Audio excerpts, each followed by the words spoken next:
Ah, yes, ladies and gentlemen, it's Monday night. Raw was just on. That means it's time for the best part of Monday. It's the Wrestling Inc. Raw After Show. I am joined, as always, by Justin LaBar, Raj Giri. Fellas, we had a big week of stuff going on. But before we get into all that, while everyone's settling in and finding their seats, a lot of news happened this week. A lot of stuff happened. I want to start just jumping right in. Macho Man had a documentary on. Did you guys get a chance to watch it? And what'd you think? I did. I've been liking these A&E biographies and the Dark Side of the Ring. I've been liking it better than a lot of the wrestling I've been seeing lately. This one I thought it just felt a little heavy-handed. They're really going into. They spent a lot of time on, him doing drugs, which they didn't spend that same amount of time on, some of the other wrestlers profiled on that, or any things, relationship problems, with the other guys profiled, or whatever. And I was fine with that, but with Savage, that the fact that they focused so much time on it, it just felt I don't know. It just didn't feel the same as the other two so far, and I'm sure the rest won't be that way either. Yeah, the first two seemed pretty gentle overall, whereas this one, from everything I'm reading, sounds like it was a bit tougher. And it stands out a bit because Macho Man obviously had a history when he left WWE. Justin, did you get a chance to see the show? I did, and I wanted to hear Raj's thoughts first because I think Raj has noted that Macho Man's like his favorite, so I really wanted to hear. But I agree with him. I enjoy these documentaries. But yeah, if you look at it, Macho Man, who even though he's in the Hall of Fame, he went in after he died. It still just feels like, man, those who win the Monday Night War, or those who are, I hate to say, those who are standing alive last, get to write history and tell the story. I don't know what the line is between A&E producing this and how much Vince and Kevin, like, I don't know what the weight is, the scale. I don't know what it is, but yeah, the way they dwelled on some of the things in the final decade of Macho Man's life and career, they only started to use the word steroids once he was trying to hang on in WCW. Right. Never to mention that he might have ever done anything like that in his days in WWE when he's on the top of the card. Right. Not that I even care, because it was just kind of par for the course, and it is what it is. It's times changed, but yeah, it really felt like did not decorate the Macho Man legacy the way I thought it was going to when I went into this. Yeah, and to that point, Justin, they did like 10 minutes on how much he used to love to do ecstasy towards the end of his WCW days with Gorgeous George and ecstasy. And I know back in the late 90s, I was out of college and everyone was doing ecstasy. I'm not supporting. Well, you weren't going on Monday Nitro in a bright red. I'm glad that she was able. I'm glad that Gorgeous George was able to pinpoint the exact Nitro it was. That was a. Yeah. Look, I'm not defending ecstasy at all, but what I'm saying is there are a lot of 80s WWF promos where these guys are clearly coked out of their gourd.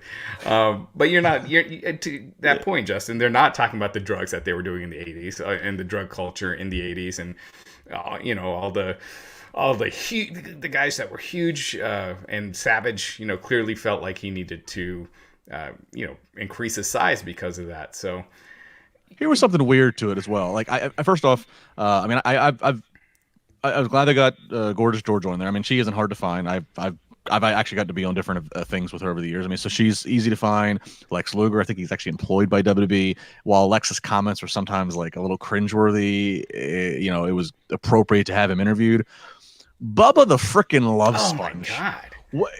And all the more awkward when you'd go from a soundbite of him and then to Hogan, and I'm just sitting there going, like, I know that he and Hogan at one point, they even noted that he and Hogan are on the morning show every morning making fun of Macho Man, but like, just given what's since happened with Bubba and Hogan and the video, like, I was like, this is just uncomfortable.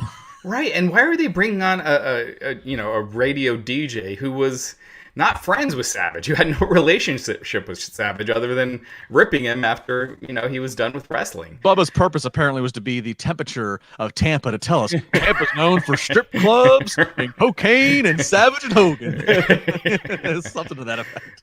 Yeah. I guess one of the disappointing things to hear about all this too is there's so much positive with Macho Man. I mean, he's got to be one of the top all-time wrestlers. I think most people would agree that he's at least up there in the conversation. Raj, he's your favorite. I didn't know he was your favorite though. That's always cool to hear. Oh yeah, my favorite of all time. Yeah, since I was a kid, I was watching WrestleMania 5. Hulk Hogan got me into wrestling. Like I was a Hulkamaniac to start out. I was watching WrestleMania 5 and during the match, I realized I'm like pulling for Macho Man, against Hogan. By the end, I'm just full for Macho Man. I just realized like I'd been convincing myself that I wanted Hogan to win, and then I realized I really wanted Macho, and I just realized that he was my guy, and he had been pretty much until like 96. And when he came back and he got all huge and everything in WCW, he just wasn't the same for me. But from 87 to that point, he's my favorite of all time. You never see someone and be like, that guy reminds me of Macho Man Randy Savage. He was just so unique. Give him a break. He was a 48-year-old who was banging a 22-year-old stripper named Gorgeous George, and he was doing ecstasy on Nitro. Like, just give him a break, all right? Yeah, that sounds like... I'm not criticizing it. Been I'll be doing this honest, for you for 20 years, Raj. Let the man have a little fun, all right? Hey, I was all for it. When you put it like that, it sounds like a success story. And then how about the super fan / comedian who I know what he was trying to go Dan for, Soder. but he's trying to basically describe Macho Man dying by going head on into a Jeep as like that's a high spot that the Macho Man would die on. Like I was like, we can't get there's no amount of words that's going to get the soundbite to sound as crisp as you want it here. And that guy, I mean, I don't know if you've ever heard his Macho Man impression. I was assuming that's why they had him on. Dan Soder. If you go on YouTube, look it up. He is just. It's ridiculous how great he is at his impression. And then, I mean, he did little ones here and there, but they didn't have him do a big one, which is why I would think that's why you even had him on. So, Raj, I don't know. Do you do a Macho Man impression? You got to have one. Oh, yeah. I got my Macho Man Randy Savage impression, Jack Farmer.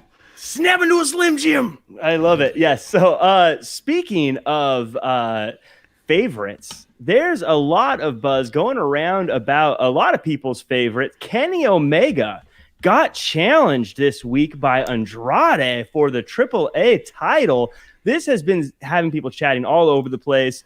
I want to get your guys' opinion. Raj, first, is this a big deal? I know we've kind of poo-pooed on the Impact AEW partnership, but AAA Andrade versus Kenny Omega AEW, is that big bucks?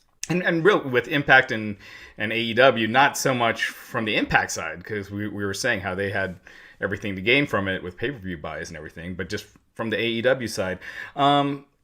With AAA, it's I mean that's a really big match. That's pretty huge. This the belt collector gimmick that they're kind of doing with Omega. I'm assuming that Omega beats Andrade. I cannot see Omega losing any of these belts until he loses the AEW belt first. So, I mean, it's a cool visual, but you also are risking, during a pandemic, your guy wrestling elsewhere, with these other promotions that don't do the kind of testing that AEW does. They usually do, like, temperature checks and things like that. Maybe that's going to be changed, but up until this point, so you're risking that. You're risking them getting injured elsewhere, but it's cool. I mean, Andrade versus Kenny Omega would be a hell of a match. So the one thing that's weird is that AAA has this lawsuit with Lucha Underground right now. So they cannot promote this match in the U.S. So it's all going to have to be word of mouth. Interesting. I feel like as wrestling fans, though, that almost makes it cooler, because us wrestling fans, we love feeling like we know something that no one else knows. Justin, I feel like for Andrade, this is kind of all or nothing. He said he's the guy. He said he can do big things. I don't know a bigger opportunity than a match with Kenny Omega right now. Do you think he's making the right move, jumping kind of like into the deep end right away? Well, it's a great way to make an impact. No pun intended. You're right. I mean, the next biggest company in the States to the company just left is AEW, and who's the world champion. So yeah, and to Raj's point, I was going to say, this is a match I think that does big if it's done in Mexico. Andrade's non-compete. I don't think he can. He doesn't have the non-compete. That's right. Okay, but even still, though, yeah, to that match, most of the other guys that just left their non-competes are until July. But yeah, I would wait until it looks like by July, August, touring in pro wrestling might be a thing if we continue in the direction we're headed in. Luckily, at least in the States. And so yeah, I would wait until you can have fans. That's just logical for a ton of reasons. But this will be if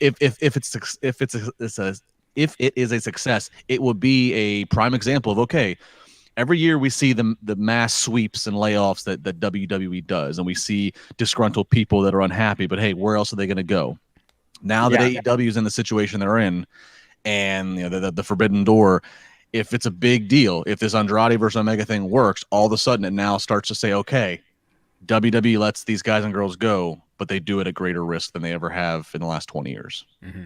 Yeah, 100%. I think that's going to be a big match I'm excited for. A big match that happened, though, already was last week on SmackDown. Daniel Bryan had a shot at the title. He lost. That means he's gone. Now, if you're someone who checks out the WWE.com page, you'll notice Daniel Bryan has been moved to the alumni section already. What do you make of this, Justin? I don't think he's done. I don't think we've seen his last match under the WWE umbrella. But I wouldn't put it past that he probably, his matches are probably really numbered. He's very honest, and I believe him. He wants to be a dad. He doesn't want to be, physically handicapped the way that some other guys can be if they worked a certain style too long. He's barred from SmackDown, so what's that leave? Raw and NXT. I don't see Raw using him. He's been down that path. I could honestly see him saying, if I'm going to stay around, he's always been one that spoke about fresh matchups and helping young talent. I could very easily see him work kind of almost like a part-time schedule in NXT, maybe just having a few, 4 or 5 guys that he says to Triple H, I want to work with them. I want to work at some takeovers. I want to work a few nights and help move the needle in your Tuesday night. I don't know when that happens, if it's as immediate as, this month, or if it's again, wait until we're back to touring. But that's where I honestly could see him doing some of his next few matches is NXT. I'm a little torn here because as a selfish viewer of Raw, I would love to see Daniel Bryan come to Raw, but also as someone who likes to see fresh, exciting matchups. Also, I just look at that crop of NXT wrestlers and the amazing things he could do there. Raj, do you have any predictions about where Daniel Bryan winds up next? Yeah, so I mean, to Justin's point, he's WWE. They move people to the alumni section in storyline all the time. Roderick Strong's there right now. Daniel Bryan, he did sign a 3-year deal. Was it 2018? Yeah, it was a 3-year deal in September of 2018. Yeah.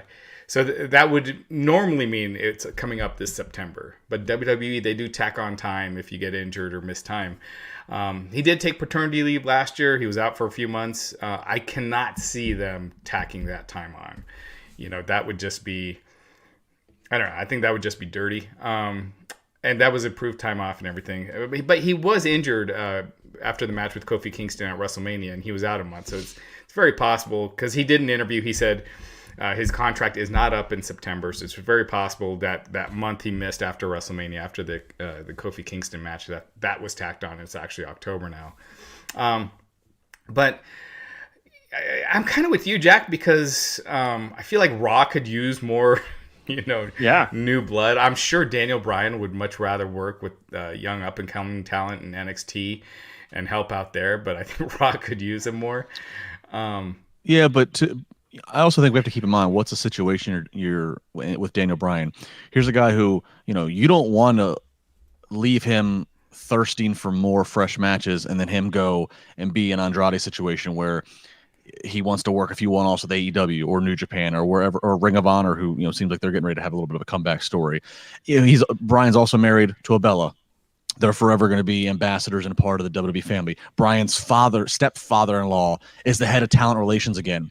So Bryan is definitely one that you want to, if he's winding down his in-ring career, cater to him to make sure that he stays part of that WWE family forever, because he is the kind of independent personality who would just go out and could be competing against you. And again, as we just talked about with Andrade a moment ago, that situation more than ever in the last 20 years is dangerous for WWE.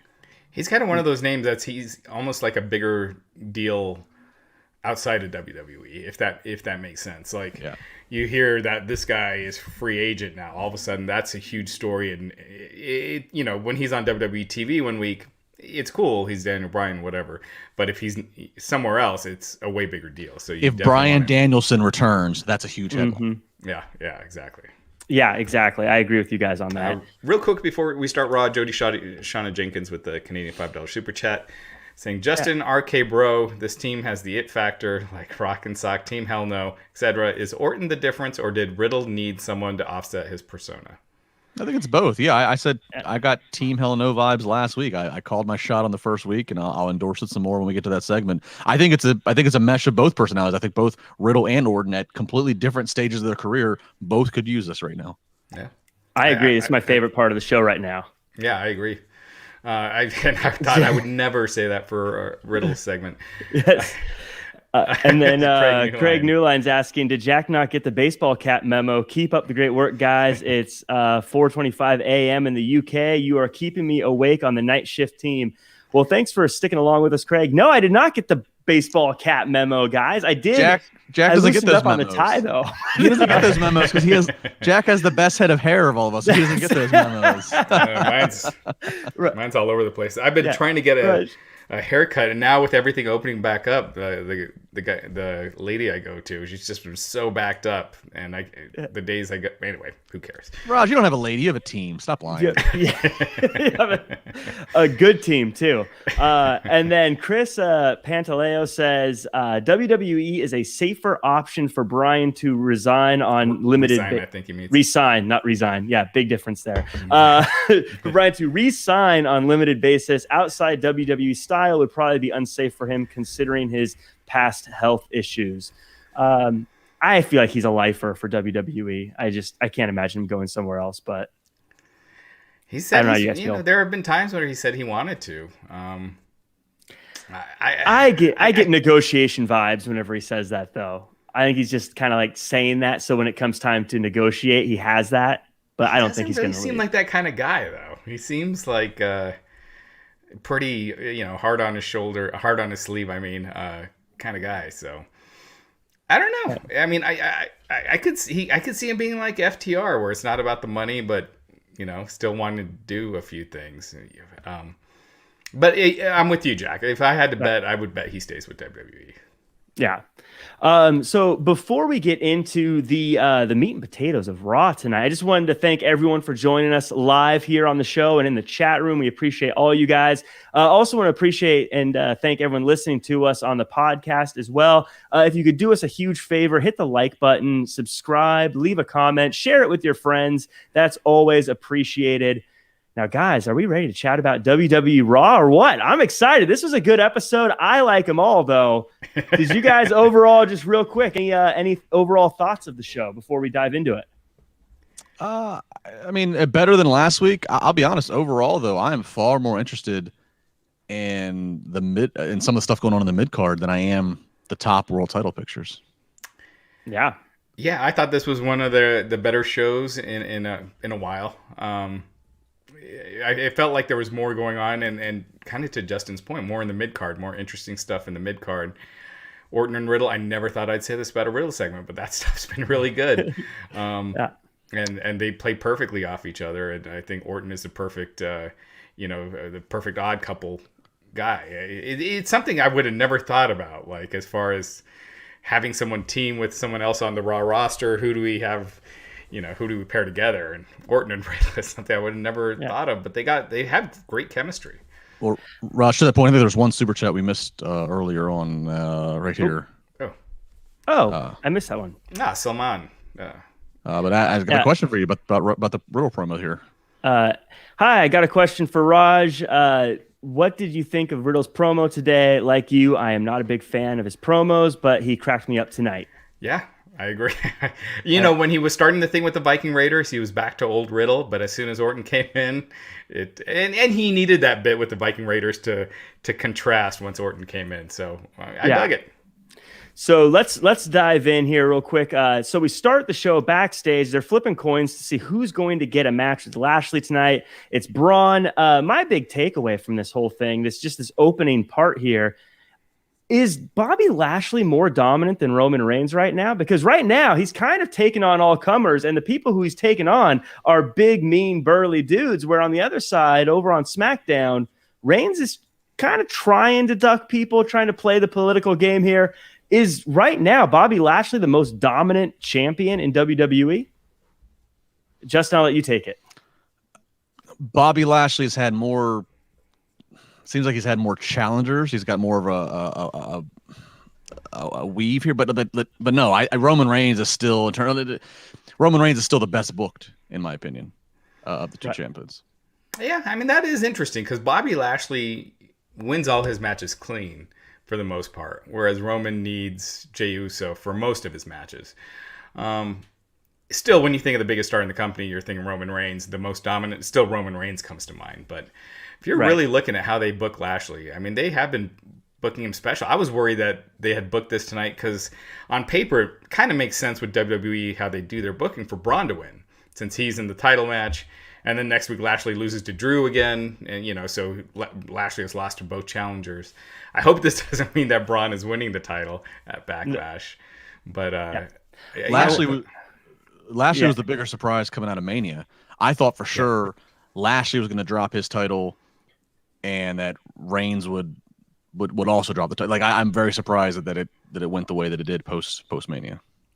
Yeah, I think Lashley should hold the title forever. But let's go on to just again moving on. Let's talk about some champions that showed up after some time off. I thought it was great to see AJ and Omos back. Somehow Omos looked even bigger than he's ever looked before. And I'll be honest, Adnan on commentary reiterated how stacked the tag team division could be, listing off some names. I thought that was a good spot on him. Also, AJ acknowledged everyone asking where they were. He was out celebrating. I don't know why we didn't assume that's what they were doing.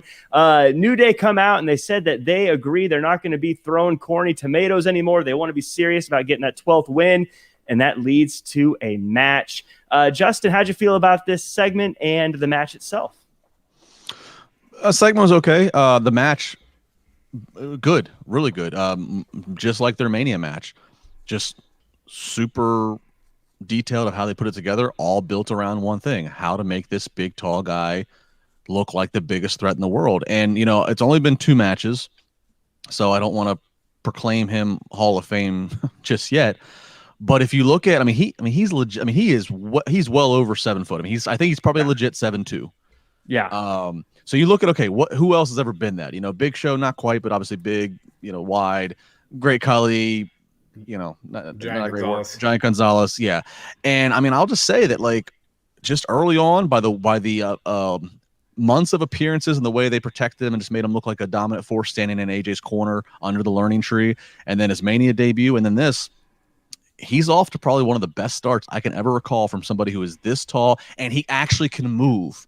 He's not like a Khali or Giant Gonzalez who can't take 2 steps. This guy actually has some athleticism and moves on his feet. So if he can keep his wheels healthy, if he can avoid major knee injuries, if he can avoid just anything like that, there's a lot of potential in this guy. I'm on the hook. I was more glued watching his every movement than I was anybody else in any other match tonight because I felt like I can't look away and type something. I need to watch every motion he does.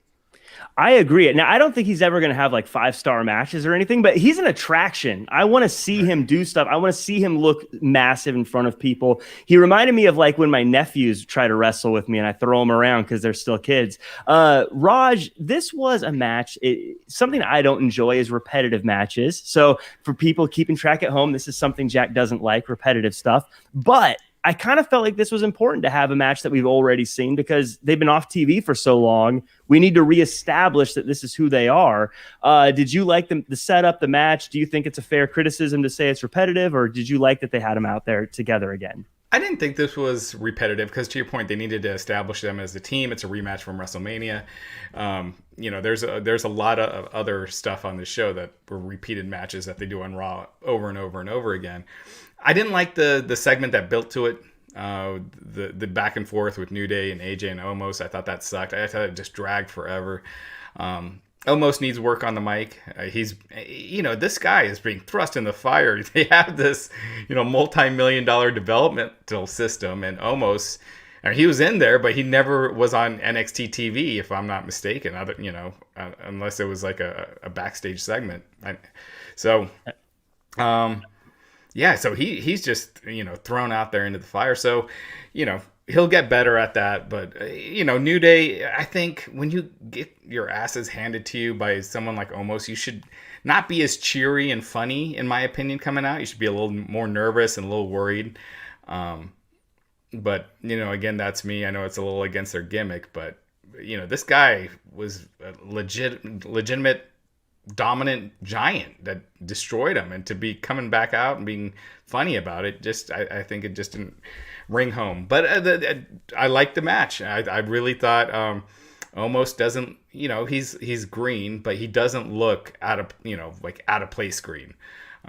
They're keeping him in a certain lane. Yeah, AJ. Have you guys watched that Shawn and Diesel documentary that's on the network that they just put up? Not yet, no. So it reminds me a lot of that, and they even do the same spot where Shawn would get on Diesel's shoulders and come off, and they did that for their finish.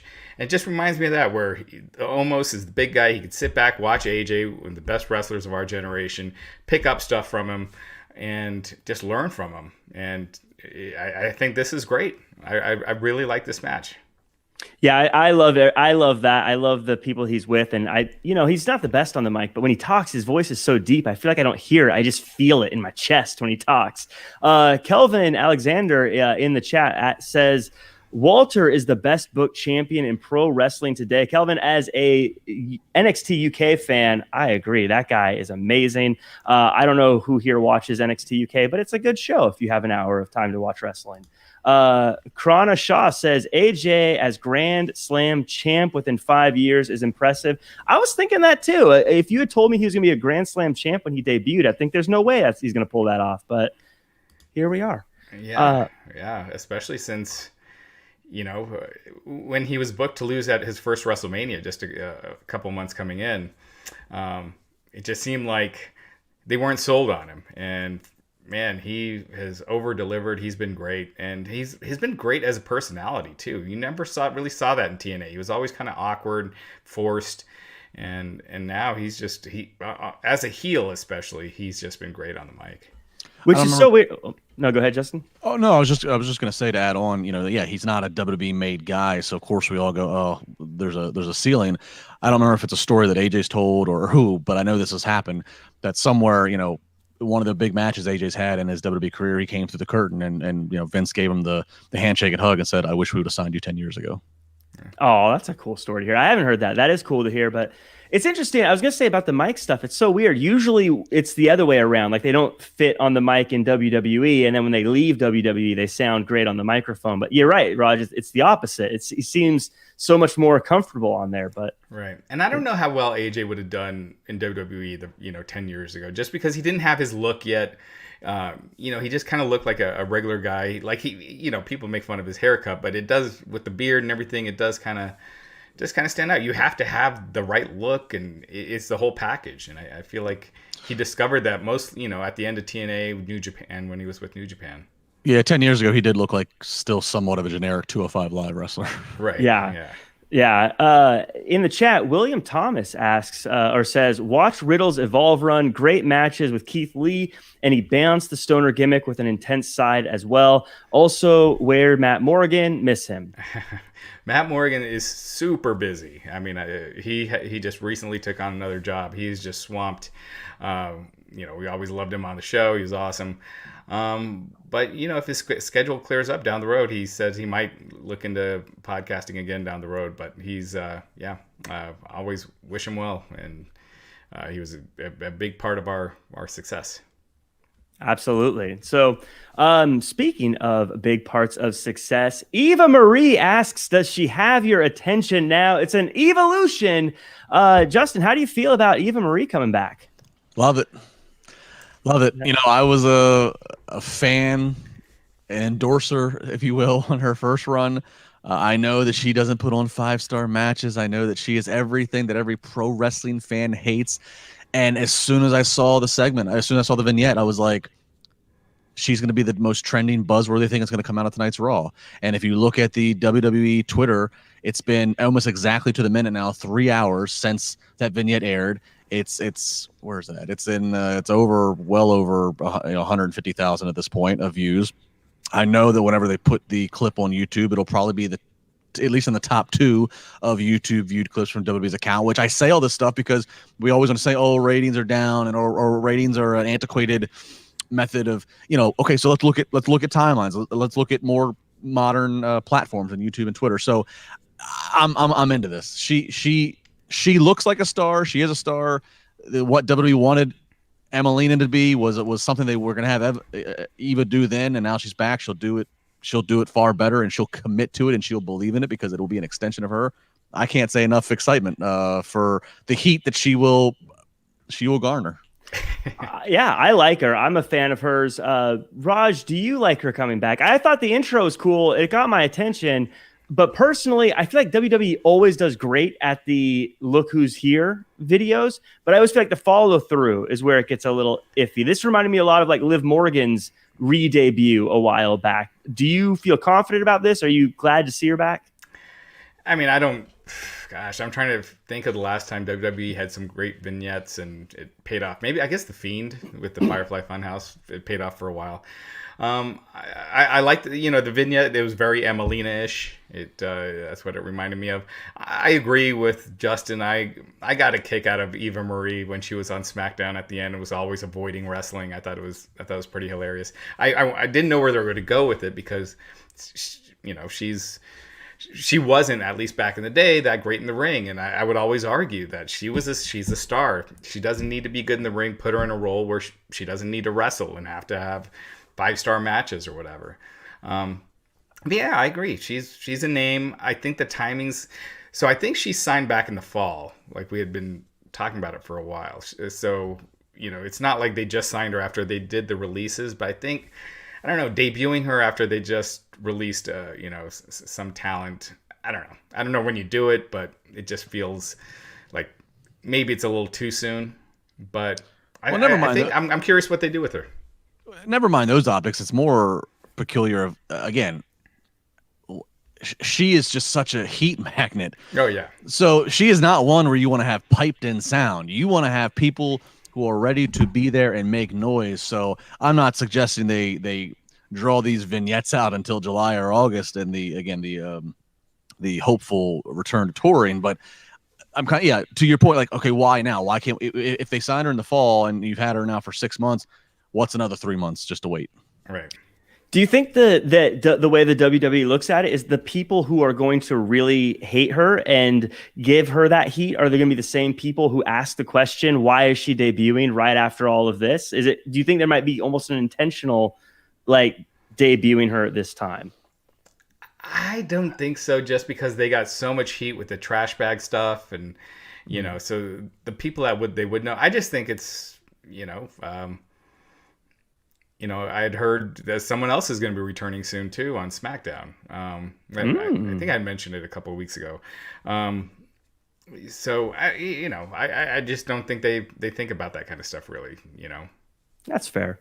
Well, something else that's fair, guys, is real quick. Nathaniel Cook says Johnny G versus Daniel Bryan takeover SummerSlam dream match. Also Randy Savage versus HBK. Both matches are wrestling heaven. Thanks, guys. Yeah, I'd love to see a Daniel Bryan. I haven't. Yeah. If you search on Wrestling Inc., my interview with Lanny Poffo, he said that one of the ideas that Savage pitched to Vince McMahon before he left WWF was to have a feud with Shawn Michaels. And unlike other guys where they would want to ultimately go over, Savage wanted to put Shawn Michaels over and make him the next star. I have no idea why they didn't do that, if that is accurate. Especially since they, had Roddy Piper wrestling Jerry Lawler that next summer, and they had Bob Backlund winning the WWF title. If you want the youth movement, Bret Hart could have really used a top name to feud with. He's feuding with Doinks and guys like that when he was champion. Savage versus Bret, that could have gotten Bret over. Turning Luger heel against Bret, I thought was a missed opportunity. So that Savage versus Shawn and doing that at a pay-per-view would have been amazing. And not to mention that right when Macho started getting transitioned into that announced role that the document that he hated right around 93, 94, Shawn was just coming out of having sensational Sherry with him. Sherry, who was with Macho. I mean, there was just a lot of bridges you could have crossed that missed opportunity. I was going to say it's fascinating when you think of the timing too, that later on Savage went on to basically make DDP a big name in wrestling. So he made DDP. Absolutely. Yeah. So, and DDP, he'll be the first to tell you that. Yeah, so it's I mean, there's probably some obviously some truth to what's being said there. I do want to give a quick shout out to Jax, who says, "How do you feel about Eva returning? But the other women talent released, proud for her, but slapping the face a little to those." Obviously, we just chatted about that, but I wanted to give you a shout out, Jax. You did have another one. You answered my super chat before it was shown, so here's monies. Anyways. Cobra Kai season 4 just finished filming. The end. Toodles. Yes, Cobra Kai. Love it. Can't wait for more of that. And Amy Kimball says, Raj, you think Eva could be good at the role that Zelina Vega was doing successfully with Andrade and tag team? As usual, Jack, great job. Thank you, Amy. I appreciate that. I think she could be for sure. Like Justin was saying, she's a heat magnet. I mean, you saw her when her appearances on SmackDown for that brief period when she was there. She got a ton of heat. The only problem, you bring up Zelina Vega. Zelina Vega was fantastic, and they broke that up within like a couple of months. So that's my deal. They break up acts that are working that never really get the chance to fully get there, like the Hurt Business, which we'll get into, and that would be my concern. And then they just turn her into Lana, where she's just thrown into matches here and there, not really used well. So I hope they have more of a plan for her. But and what's interesting too with Eva is the amount of social media buzz she has grabbed prior to tonight, that she's been training with the Brock Lesnar lookalike Parker. Yeah, and he even tweeted tonight, like touting her return. I don't know. I'm curious what that connection is. And again, I'm just thinking, if you have this guy, you're like, he might be somebody we got lined up that could be big for us down the line. I mean, what better way? Again, just as Brock Lesnar was saddled with Paul Heyman, who can do anything you want. You can manipulate an audience. If you got this heat magnet and a beautiful but just polarizing Eva Marie, I don't know. There's a lot of things there that are interesting to me creatively. To your point, I mean, how many people have been chatting about her in the chats now? How many questions are we getting? So clearly there's something there. Clearly she's a strong addition to the roster. Speaking of strong, today's show is sponsored by our new sponsor, StrongVPN. So what's StrongVPN, you're asking? StrongVPN is a virtual private network, hence VPN in the name. VPNs help you safely browse the internet, whether you're watching a Twitch stream, gaming, or spending way too much time on social media. With StrongVPN, your connection is encrypted, and that's important because it means that no one else can spy on what you're doing. You can use StrongVPN on your computers, tablets, phones. You can even install it into your router to protect every device in your household. And the best news is StrongVPN uses the latest generation VPN technology called WireGuard, which means it doesn't slow down your connection like other VPNs. For listeners of the show, StrongVPN is offering an incredible 65% off, so just $3.50 for the first month, or $27.99 for the year.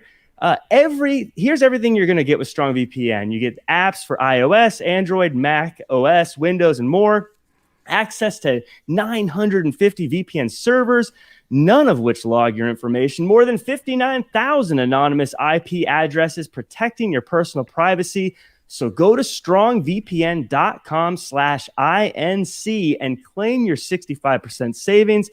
They have plans starting for just $3.50 a month or $27.99 a year. That's what I would do. Just get the year. It's easier.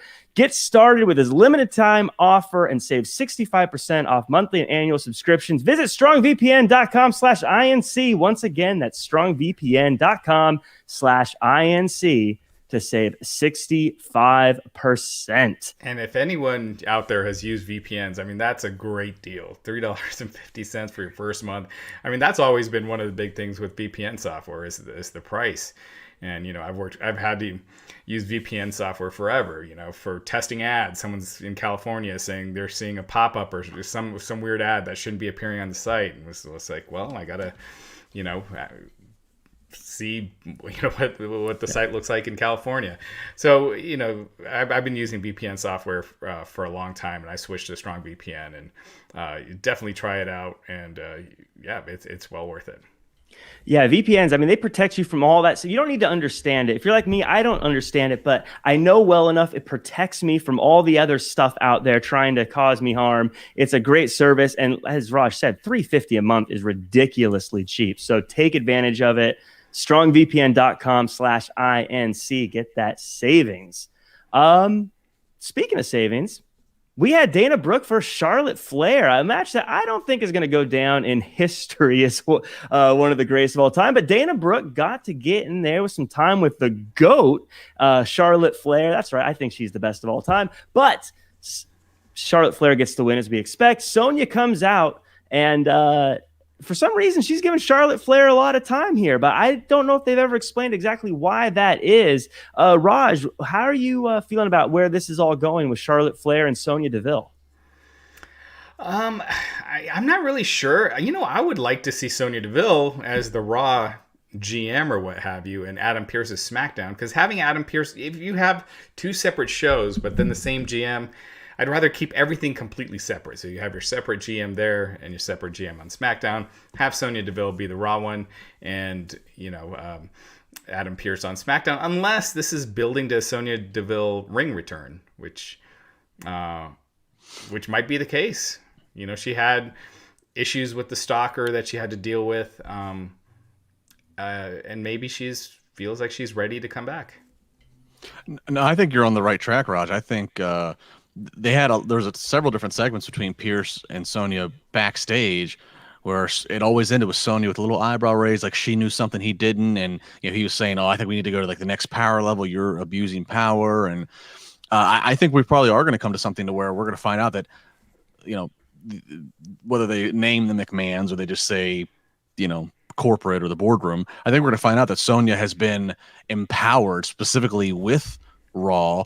And she's going to go, yeah, actually, you've been working for me. And Adam, I think I can dismiss you. I don't need you. And I think he will kind of become the SmackDown, only authority figure. And she remains for Raw, which, they try to do the same thing with Paige. Yeah, that was, they've done it with Baron Corbin, and they've done it other times. But I think the misses I had with those two particularly was it was right around or off of the McMahons all standing in the ring saying, we're giving the show back to you and we're the ones who are in charge. A reflection of what the real life situation is.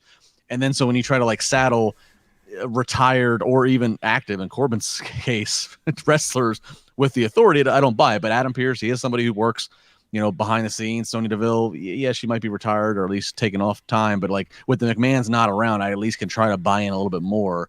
And I think that's actually probably where they're going to head, is keeping her in some kind of authority role for Raw exclusively.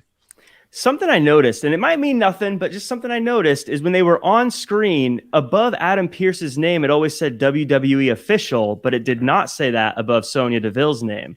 And I don't know if that's an intentional thing or if that's just hey, that's the graphic we had available, so that's what it is. Also, I wonder if maybe she's just going to take over the women's division and maybe do something like that, because she seems to always be involved in the women's matches more so than the men's. But again, I don't know. It's interesting. I'm excited to see where it goes, but it's still very what's going on here. I wouldn't be surprised if they don't know where this is going right now. I mean, we see that all the time. Right. Jack says, I might miss the segment. Me and Raj back and forth. J&J, Alexa, back to old character. What we have now, or just being the Dark Evil Mania version.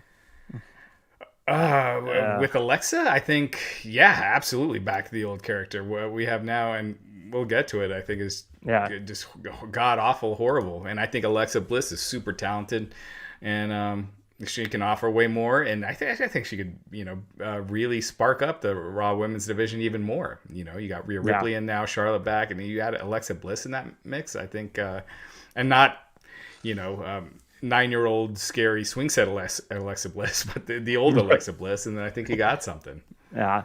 I agree. And then, but moving on, we had Miz and Morrison coming out, and I like the Miz, and I agree that people forget how much he's done, but it seems like he comes out and lists his accomplishments every single week now. And for me, again, for people keeping track at home, the repetitive stuff gets on my nerves. I feel like I've seen it too many times. This did seem to lead to a John Morrison getting a little upset, though. They build to the match with Damian Priest, who, again, I don't know why Damian Priest is still bugging these guys. It feels like they keep trying to move on, and he keeps following them because he has nothing else to do. I like everyone involved. I just feel like it doesn't make sense anymore. Priest and Morrison have a match that's fun. It's solid, with Priest getting the win because Miz cost him the match. Justin, how are you feeling about where this is going? I'm actually okay with this. I was intrigued because I like whenever I see Priest and Morrison in the ring because I'm intrigued by the styles that they have. Morrison's obviously just ridiculous with the things that he can do, but Priest for his size can keep up with them. I agree. This certainly falls in the repetitive bucket that is Monday Night Raw, but I do feel like I can see a grand scheme here. Everything leading to Mania was Priest was there, he was looking good, he was getting a rub. But the whole point was Bad Bunny. We're going to make Bad Bunny, and Bunny's going to have his big Mania moment. We're going to get all the Bad Bunny attention. Now that Bad Bunny is gone for the time being, now it seems like they're working toward, okay, now we need to give Damian Priest a pay-per-view match where he gets the big win, he gets the victory. And yeah, you're right. I mean, the Miz has been around. I mean, God, the Miz has been around for coming up on 15 years, and he's done everything there is to do. Basically, he's a really good heel. He's got some mainstream crossover at this point. He's kind of like, what some, he's that mid-card heel that gets the baby ready for that next level. I'm not saying that Damian Priest is going to beat the Miz and Priest is going to be knocking on the world title door, maybe, but I don't think it's going to happen that quick. But in the grand scheme of things, that's where we're at. We're building towards Priest getting a pay-per-view victory against the Miz. And that's good. That's building a new star in Damian Priest. And oh, by the way, that's a guy coming from NXT who is getting used much better than the majority of his other peers who have been in the same path. That's true. Raj, now Justin explaining that makes me like this a little bit more than I did going into it or coming into the show. Do you like where this is going? Are you happy with Damian Priest's usage and how it looks like? And again, maybe I'm crazy. Miz and Morrison might have Thunder in Paradise. I think, it definitely looks like they're going for a split. I'd like to see Morrison get, a push on his own. I feel like he hasn't really. He's been super entertaining. I'd like to see him elevated. I am sick of Damian Priest wrestling Miz and Morrison. This has been going on since January. It's been a quarter of a year already. And it's not. It's one thing if they've wrestled a couple of times during the last 3 or 4 months, but they've wrestled in some fashion almost every other week. Mm-hmm. And so in that sense, I'm just done with it. I'm ready for Damian to move on to something bigger and better. I don't know if it's too soon for Sheamus because I don't want Sheamus shouldn't beat Damian Priest yet. That might be too soon for Damian Priest to beat Sheamus for the title. But, someone like that where Damian Priest moves on to a bigger star, you can do the Miz Morrison stuff with anyone. You could have Ricochet, get him back on TV, Mustafa Ali. And yeah, so I think this was just the redundancy. My brain kind of shuts off while watching it, even though John Morrison and Damian Priest are both, really good in the ring. I mean, Morrison's spectacular. I like that you said Ricochet. That was actually in my notes. I said, why not have Ricochet versus Priest to fill in these weeks? But again, Justin, you phrased it in a way. Now I feel like I'm like, okay, I get it, but we'll see how that plays out. Speaking of repetitive, though, I speak WWE creative. That's it. I'm the WWE creative whisperer. All right. See, you actually understand it. I just blindly like it all. That's our difference. But speaking of repetitive, we had Shelton and Cedric in a match, but this time it wasn't against the usual suspects. It was against Lucha House Party. I liked seeing Lucha House Party get a win. I feel like they're super talented guys, and whether or not this goes anywhere, I think it adds a winning team to a tag team division that needs some tag teams. Speaking of needing tag teams, it looks like the Hurt Business breakup broke up yet again. And now Cedric and Shelton are no longer a tag team. Raj, let's get it all out. They shouldn't have broken up the Hurt Business. Here we are, though. How do you like the idea of a Cedric Shelton feud? Yeah, I mean, if you told me in February that Shelton and Cedric would be losing to Lucha House Party on Raw, I'd be like, fire creative. But here we are. Hurt Business is no longer together. They were doing nothing as a tag team. So again, I've seen a lot of tag teams when they break up, they do something with them for like a week or two. Like, are they going to have the blow off? Are they going to have a match at Backlash, or is it going to be on Raw? Because if it's going to be on Raw, they're just blowing it off right away, and I don't see either of them really getting elevated. If they add layers to the story, then I could see it helping the guy, especially Cedric, because Cedric could really use it. Mm-hmm. So, but I just don't have faith in it. But I'm gonna, sit back and see what they do before slamming them for it. Yeah. But I think Cedric and Shelton could have some amazing matches. So, and Cedric, he cut a really good promo there. Yeah, he did. He sounded like he had a cold or something. His voice was a little raspy, but he delivered it. He did a hell of a job. Yeah, I was going to say, walking away from this, I felt like both of them sounded good on the microphone. Justin, do you like seeing these guys? Again, let's put to the side that maybe Hurt Business should have never broken up. But if we are where we are, do you like seeing these two guys have a match against each other? I would, if I felt that I could honestly sit here and WWE creative whisper that the idea of breaking up the Hurt Business, what we thought prematurely, was so that we could get to this isolated tag team that's then going to break so that we could then let Shelton have some singles matches and elevate Cedric. Unfortunately, I don't feel that's going to happen because to what Raj said, I feel like this is going to be a blow off that's going to come maybe as soon as next week on Raw. And then after that, we won't see either of them with any regularity, which is a shame. And it's ironic to timing. It was 16 years ago to the day of Monday Night Raw that Shelton Benjamin had probably his most famous match ever against Shawn Michaels with the famous springboard to super kick. That was awesome. Right. And it makes you, and the reason I bring that up is to say, 16 years ago, you think so much money was left on the table with Shelton Benjamin. Even, never mind in that era, coming off the team angle and never mind that era, Shelton has since come back and been with WWE for many years. We forget that because he's just kind of hidden in the second layer of shows. Mm-hmm. But, especially this is the guy who was roommates and who Brock Lesnar, attests to that this guy is on his level of toughness and raw ability, raw wrestling ability, raw shooter ability. And ever since Brock Lesnar's gone into this whole new career, pretty much post Mania 30, post the streak ending, and Suplex City was born 5 months later when he destroyed John Cena in a squash on SummerSlam. Ever since Brock Lesnar's been in that mode, Shelton Benjamin, there's no reason why Shelton Benjamin couldn't have been the Jey Uso to a Brock Lesnar's Roman Reigns, or there couldn't have been a series of matches there. I mean, like it's just ridiculous to me that they have not used Shelton Benjamin in a better way, given the real story and the real packaging they could tell here. But to answer your original question, it's all going to end up being a wash in about 2 weeks from now with Cedric and Shelton. Yeah, that's what I'm kind of worried about. Shelton, for funsies, was my favorite wrestler back in 2005. Didn't pan out, but my favorite at the time, not all time, but at the moment, currently going, he was my favorite. But to be fair, they did build to this. They were never friends in the Hurt Business. Myron Kidd says, did y'all see Mustafa Ali's promo on Ricochet? Sad thing about it, however, that was produced by him, and it's for a match on Main Event. His promos that they don't show on TV are amazing. I don't know why they don't use them on TV, but because Vince doesn't see them.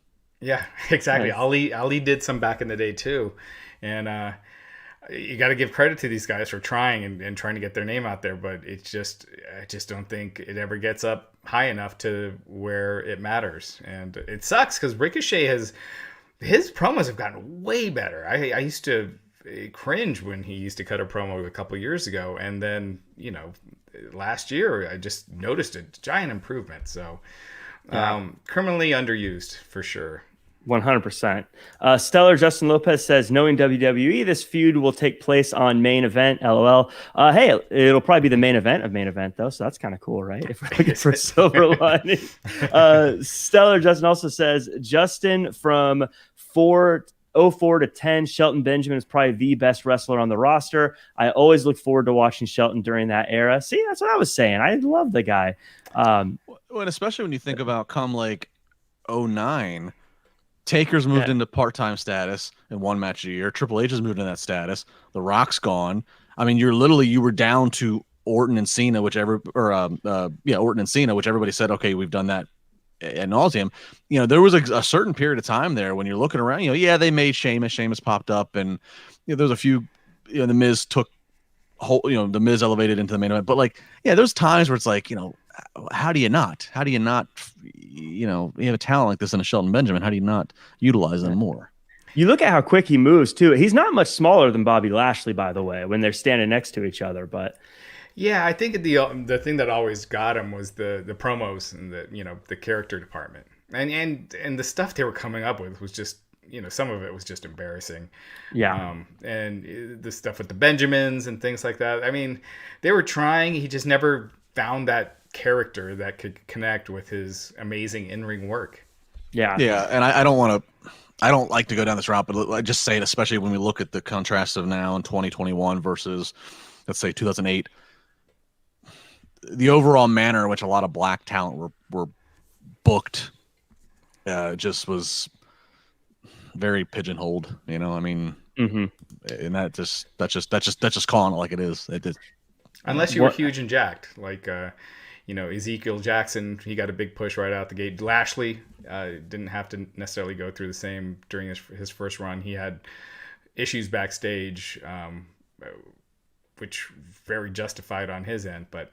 Ezekiel Jackson got a big push, a quick one, right. Kind of like a drag race kind of push because of his look, and I mean he couldn't hold a candle to what Shelton Benjamin would uphold for that. Right, exactly. Right. Well, speaking of people who are good in the ring, we had Angel Garza and Drew Gulak. I like that they had a little setup before the match, and I thought the match was a great way to sort of remind everyone that Angel Garza is good in the ring as well and can actually beat people in the ring. I don't know how I felt about the very end with the Rose going in the tights. There was this adult me going, oh, we didn't need that, but then the very juvenile younger me giggling at the whole thing. Raj, did you like these two getting some time on Raw? I did. I laughed at that Rose spot because at first I was like, he can't do this. He's not going to shove it up his butt. Put it in the guy's pants and in Gulak's pants, and then he went and kicked it. That's one of the first times during Raw that I've laughed out loud. I got a chuckle, and I thought it was pretty funny, and it's memorable. Yeah, I don't know if he came up with that, but it might work. Vince loves that kind of humor, so I could see that really turning things around for him. Yeah, middle school Jack. That would have been middle school Jack's favorite wrestler going forward after that moment. 100%. Kind of the modern day Jake the Snake putting Damien on a wrestler, or Brutus cutting someone's hair. And then Vince is producing the follow up next week that. Gulak is trying to pass a bowel movement, and you're gonna get on the toilet, pal. And you're just bloating and cramping, and you push and you push and you get that rose to come out. You are 100% correct about that. By the way, I'm gonna give him one of those inflatable donuts that he's got to wear, and I could. If this was 20 years ago, they would have went all the way with it. Yes, but that was fun. I just like seeing him on TV. I thought that was a good spot for them. Garza, he's one of those guys that always seemed like a breakout star if put in the right angle, and so hopefully this is a turning point. Yeah, and then real quick, going back to Damian Priest, Terry Allen in the chat says Samoa Joe and Damian Priest could have been nice. I feel like Samoa Joe versus anyone works out though, but I'm a huge Samoa Joe fan, so yeah, I'd have liked it.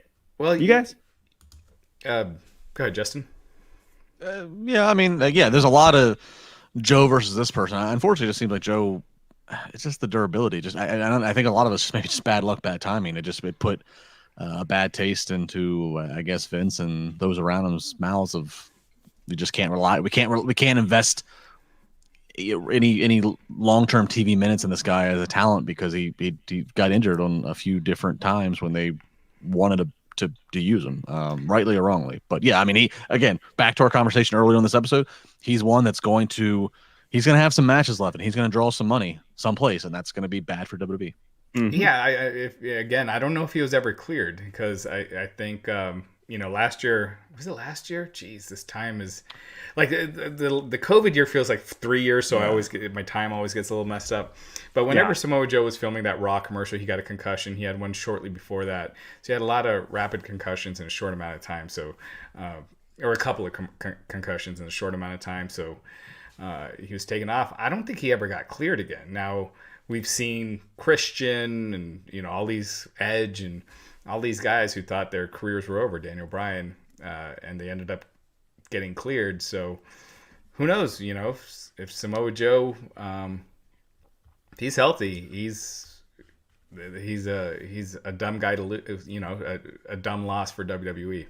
Yeah, I would never say someone that intimidating doesn't have durability, but I get what you're saying. I'm not, Jack. I'm not asking you to call him up right now. I mean, let's relax, Jack. But I'm just saying, if I'm trying to look at it from the business perspective of the guy. Jackson stooged me out to Samoa Joe here. I'm gonna call him. I got him on speed dial right now. I know you do. Jack is adding Samoa Joe right now. Sending the clip. Slide into Joe's DM. But Joe did get injured a lot during his short run on the main roster. Yeah.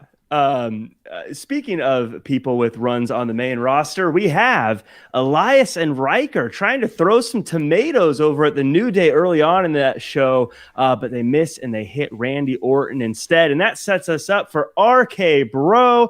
And guys, I don't know if we're all in agreement on it. I think we should be, though. RK Bro is maybe my favorite thing on all of WWE Raw right now. When Randy Orton said, "Let's do it again," I popped. I was so happy. I was so excited about it. Do you guys love RK Bro? Just we'll start with you. Do you love RK Bro, or do you just want to get on a scooter and scoot on? Because it's yes or yes. Yeah, I'm here for it. Like I said last week, it gave me Team Hell No vibes very early on. I called my shot. Again, the backstage of Riddle, Orton telling him, and then Riddle does the zip in his mouth, and then he takes the key. I mean, if you can't at least smirk at the visual, and like Orton selling it the way he is, and Riddle, if you can't even smirk at Orton taking the hypothetical key that just zipped Riddle's, if you can't smirk at that, you don't want happiness in your life. You just go in a dark corner and watch the sad puppy commercials that come on about the Sarah McLachlan song that plays. Just go do that, because that's the life that you're subscribed to. This was fun, and the fact that Orton is allowing Riddle to get the pins in these, and and watch Orton in the Broken Skull interview with Steve Austin. Again, Orton, a guy who's done everything there is to do. That was my knock on him actually for a while, was that he accomplished so much in his 20s that like there was just nothing else for him to do, so things got kind of stale. When in reality, I think he didn't have enough dancing partners to keep up with him. But nonetheless, I think this is just such a great thing for the careers. Where they go, I don't want to say it's going to be Jericho Owens. I don't want to say it's that, but it has. But maybe it has the potential. What is it? Is it the veteran Orton that eventually punts Riddle? Does Riddle swerve him and unleash some intensity? I love the fact there's so much ground that we can cover over a course of time here. Yeah, I think something about Orton is it makes Riddle matter. And for me, I feel like that's the difference. Now, Raj, you sent out a tweet tonight. You sent out a tweet during Raw. I want you to recap. How are you feeling about Matt Riddle right now? I hate to say it. Because usually Riddle segments just get my blood boiling and just angry and just piss me off. But these have been great. The stuff with Orton with him has just turned it around completely. And I agree. I thought this was... I think this was the most important, entertaining stuff on the show. It was hilarious. The spot you talked about, Justin. The one issue didn't have anything to do with Orton and Riddle, but it was Elias and Jackson Riker chucking tomatoes, saying they're rotten tomatoes. Those were like the reddest, freshest tomatoes I've ever seen. Like, they look pristine. So yeah, I thought the same thing when I saw the tomatoes. I was like, those don't look that bad. What catering must be insane back there if those are the bad tomatoes. What are the good tomatoes? Some poor production assistant got told, go buy 24 tomatoes. They didn't give them the instruction to make them look rotten. They've had a week to figure it out. Last week they were red too. But you know what? Someone in the Wrestling Inc. chat room, they had suggested the idea about Riddle turning on Orton, because the predictable thing with this is, Orton ends up turning on Riddle. They have a match. Well, if you because Riddle, with this gimmick, he's only going to get so far. Do you have Riddle turn on Orton, turn heel down the road? Like, let's say keep this going till SummerSlam, and turns heel, changes up his character a little bit, kind of like how Bayley did. Not, it doesn't have to be a completely different character, but, changing it up to a more main event, top guy type of deal. A star is made, and that's all on Randy Orton. So I do like that idea. But you know what? I will say, though, that I think there needs to be a swerve. It can't be the predictable. But at the same point, Matt Riddle is really good as a babyface because of the facials. Never mind the goofy, funny stuff, but he sells so on the facials. And I think they just need to exploit the reason why his character just works in general. And I've always thought, even back to NXT, which is, he's that goofy guy, but he's the goofy guy that can legit kick your ass. They're not manufacturing and trying to say he's a tough guy. He's a tough guy. He competed in the UFC. So I think maybe even the swerve is not that we're waiting for Orton to punt him or to Riddle to low blow Orton, but it's, they travel a certain road together. They get a certain bond and friendship or what have you.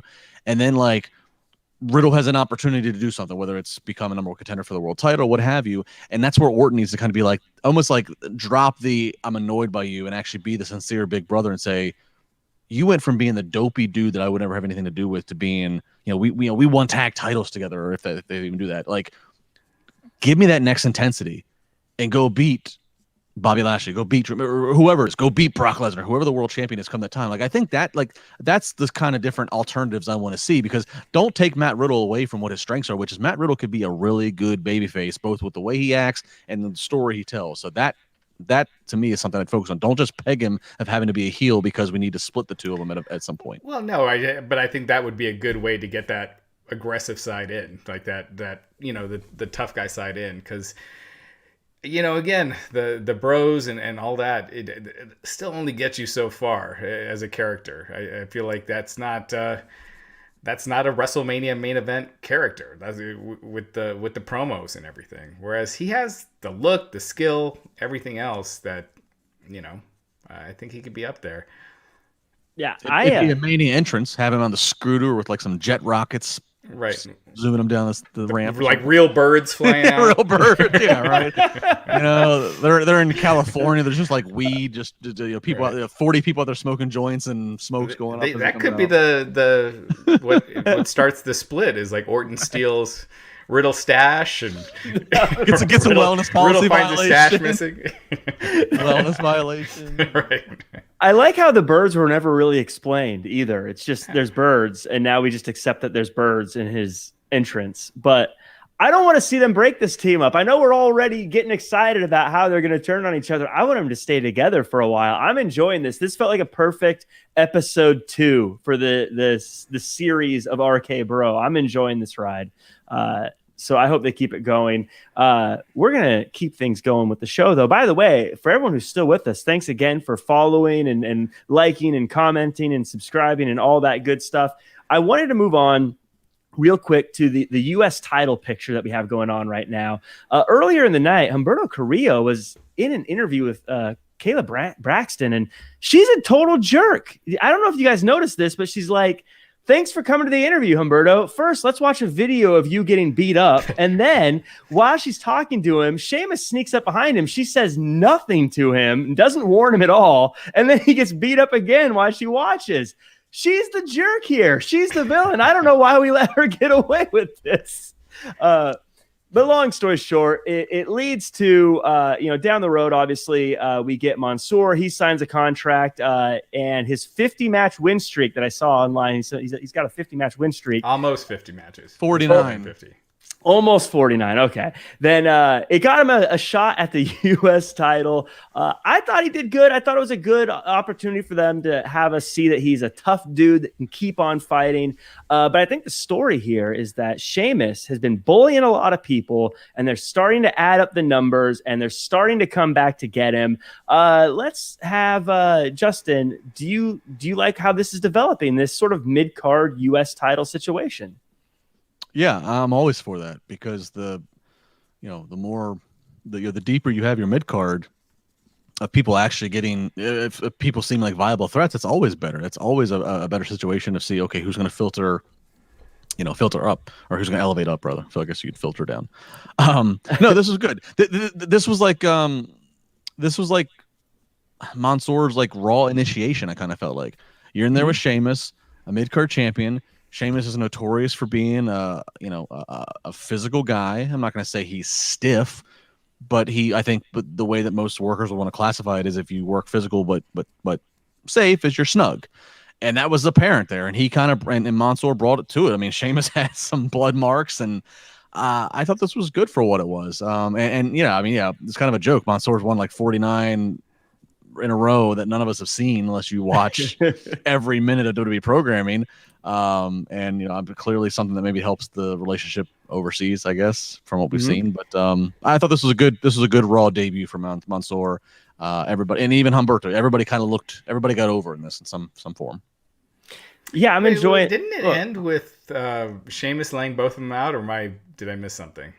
Well, Humberto comes out and he gets physical on Sheamus, and like everybody got their shots in. Sheamus ends up standing tall, but everybody got shots in. So like I felt like Sheamus as the champion still stands tall, but like he got tested and he's got blood coming down. Like I feel like it was the best way to get everybody over without having Sheamus completely just drop a title. Yeah, I mean, I actually thought Mansoor didn't. I thought he looked a little weak with how this match was booked. Coming in, new guy, and then just kind of ending up not only him but another guy as well, both of them, getting their ass kicked and being laid out. Just that the visual that one guy laying out two guys and one of the guys it's their first night in, just want to tell where they're headed. Granted, Mansoor with international stuff may have a better chance, but Humberto Carrillo, has he gotten his ass kicked every time, or did he get the better of Sheamus once? He got beat right off the bat, quick. He does nothing for me. He's gotten in really great shape, but he is just generic to me otherwise. Yeah.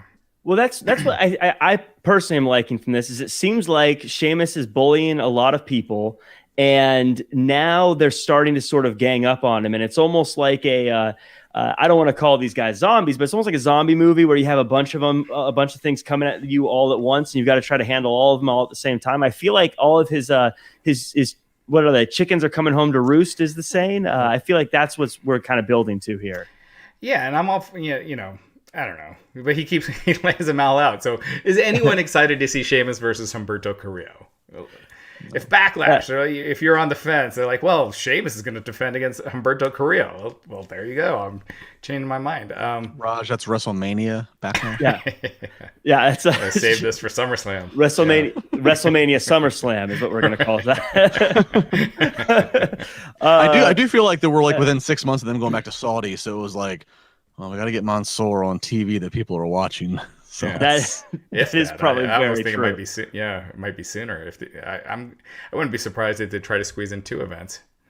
I have a feeling they're going to try to get there as soon as possible once things open up. But moving on, we had another Alexa Bliss segment, and it was another promo that didn't really mean anything or have anything to do with wrestling, but someone has caught Lily's eye, and I personally think it's Angel Garza because he's a Lothario, as you know.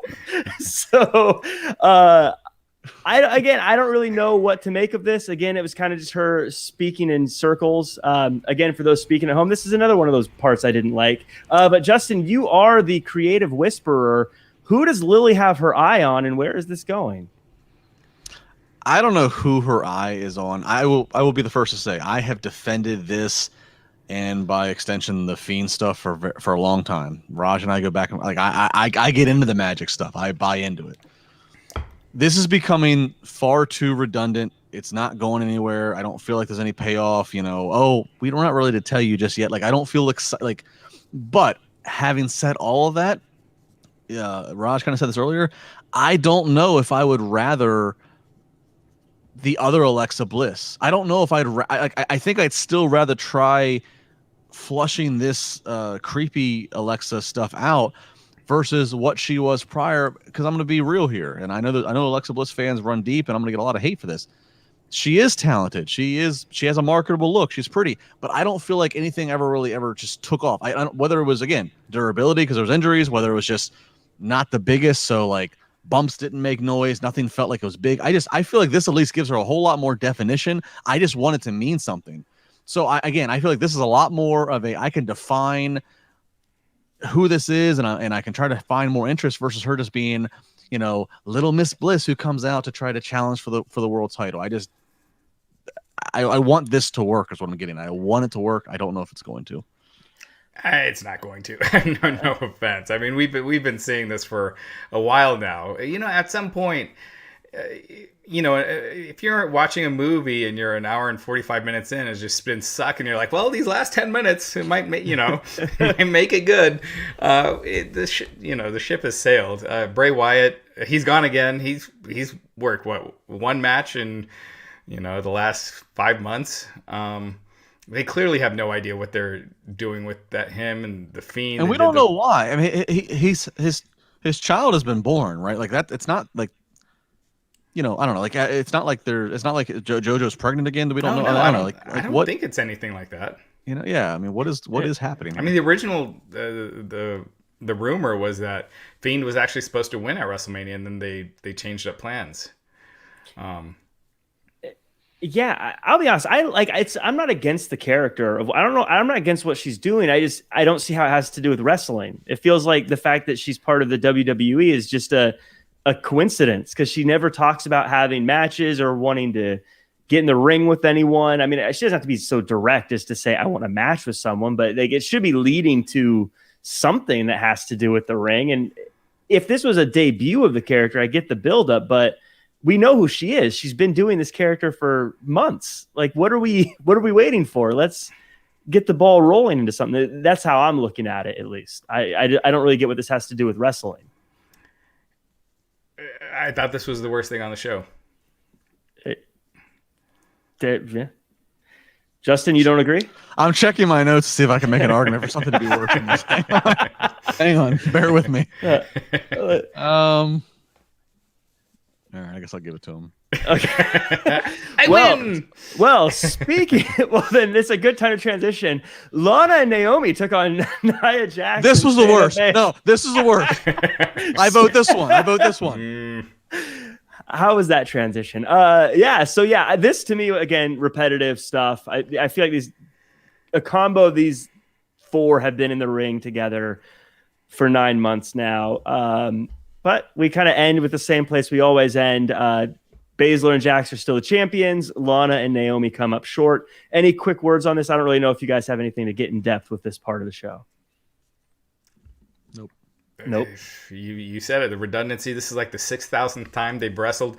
Lana and Naomi have never beaten them. So why do they keep getting shots? You know. And was this a title match or no? This wasn't, right? It was Who cares? Yeah. I'd like to say they could. I don't know. The Iconics should have had the titles. Maybe I don't know. Maybe they need a women's tag team division. But if you just want Nia and Shayna to get wins, just bring in developmental talent. You know, get them some. You know, kind of like the old days when you'd have the job guys and have them come in, lose, and you get the champions getting a win on TV. Just having them beat the same people over and over and over. It just feels like you're stuck in you're on a treadmill. Yeah, they're kind of spinning their tires here, but let's get to the end of the show. Let's get to Lashley versus Braun. Before we get the actual match, I personally love the fact that they do these little promos throughout the show to build towards the main event instead of the big 30-minute promos they were doing for a long time at the beginning of every single episode. I don't know how you guys feel about the mini promos throughout, or do you prefer the big promo at the beginning? Justin, how about you?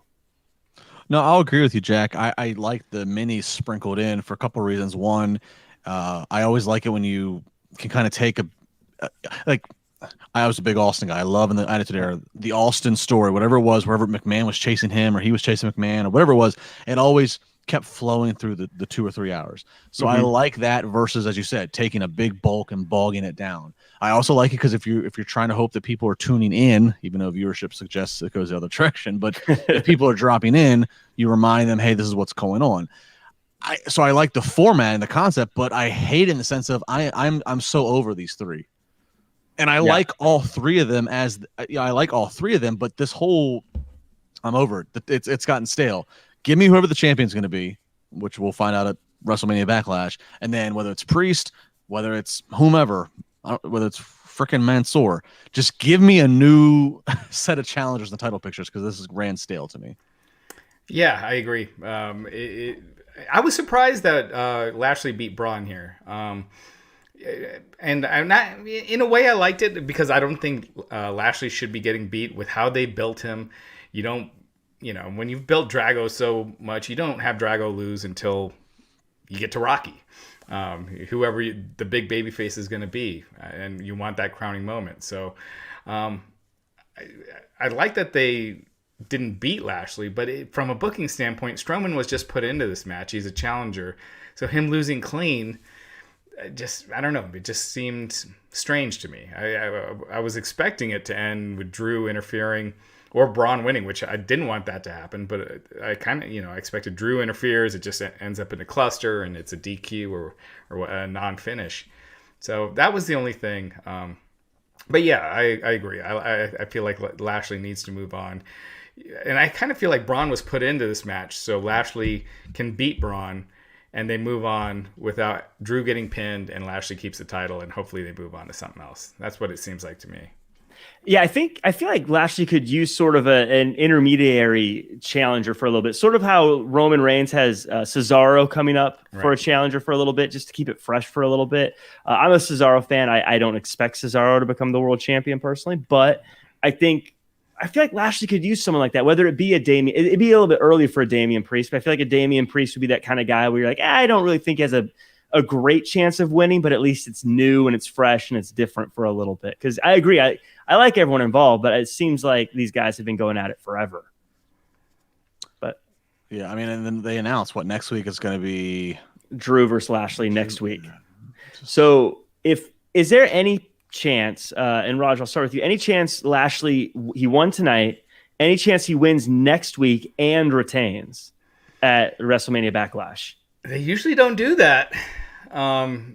Usually it's almost like they did it at Mania. Both. They did it at Mania. He hung on and retained at Mania. He did, but he hadn't beaten Drew before that. Well, he stood tall though, didn't he? I don't know. I thought they both. I thought they kind of kept him apart before Mania. Like they did interview segments and stuff, but they weren't really getting physical. I can't remember how it went right before, because that was when Bobby Lashley was dealing more with the Hurt Business than anything else, because they were breaking up right before Mania. Yeah, they were giving Drew wins over the Hurt Business guys and the contractors, Baron Corbin and stuff. But I don't think him and Lashley ever, like Drew ever claymored Lashley or anything like that. So, if Lashley wins next week, I would say his chances of losing the title seem pretty high, and you could do it without Lashley taking the pin. Yeah, you could have Drew pinning Strowman, and then so I love the idea that Corbin was a contractor Corbin. Right. I mean, there's like no storyline why he could appear on Raw when you're on SmackDown, unless they were doing the wild card thing. But if that was the case, they should have explained it. Yeah. They don't care about their stories. Why should I guess. Because you run a website that covers it. You have to know these answers, Raj. That is actually a pretty good reason why. Real quick, Lou Gotti saying Teabag and Mace probably interfere. Drew McIntyre stole my Teabag reference earlier in the night. Did you notice that during that promo? Yeah, I did notice that. Yeah. I was going to say, he actually sounded like he could be on the show. He was like, I don't care who wins the main event. I don't care about Teabag or why I got rid of his stupid mask. I was like, hey, that's our yeah. Copyright 2021. Well, that's the answer. Maybe Drew or Braun, because they're both kind of like the baby faces here. Either one of them wins the title at WrestleMania Backlash. And then, yeah, we don't want to like sacrifice Priest just yet. So we have the T-Bar or Mace. They're like the next challengers that just get beat in the summertime, and then we build a SummerSlam for either somebody viable like a Priest or Brock returns or something. I don't know. If it's Drew McIntyre and Mace in the summer, man, those ratings are gonna fall hard. Buckle in. No, we're in for some bad times. Eva Marie manages Mace and Teabag. I will say though, all that said, I think Lashley winning Money in the Bank would be more interesting than a lot of other people winning Money in the Bank at this point. So if he wasn't the champion in that match, I don't know. Yeah, they usually go with someone random. I mean, sometimes they don't, but usually they go with someone random. Otis or maybe Otis will win it again. Yeah. He'll finally get to cash it in. But yeah, that's it for us. That's the show. Any final closing thoughts from you guys? Justin, go ahead. Mondays that are. I just can't wait for them to get back in front of fans. I feel like whenever Raw, my prediction is it's going to be the night after SummerSlam. That'll be the reset when they get back to touring, and that's my prediction. Maybe it's earlier, maybe it's later. I feel like the first couple Raws they do in front of fans, I mean, they could throw out some crazy garbage, and it's gonna have a rose smell to it because I'm just gonna be so happy to have seen fans and feel like it's normalcy. I had a dream. Smelling like Drew Gulak's shorts. I had a dream it was like a week and a half ago that and it was one of those where you're kind of like half asleep and you're not sure, if it's real or a dream, and so I dream of getting emails apparently. But I dreamt I got an email, the press release that said WWE returning to go back in front of fans starting in 3 weeks, and I'm like trying to get someone to get the story up. And then I wake up and I'm like, did I actually get the press release and fell asleep? And then I checked my phone and that was not the case. But I cannot wait. I'm 100% with you.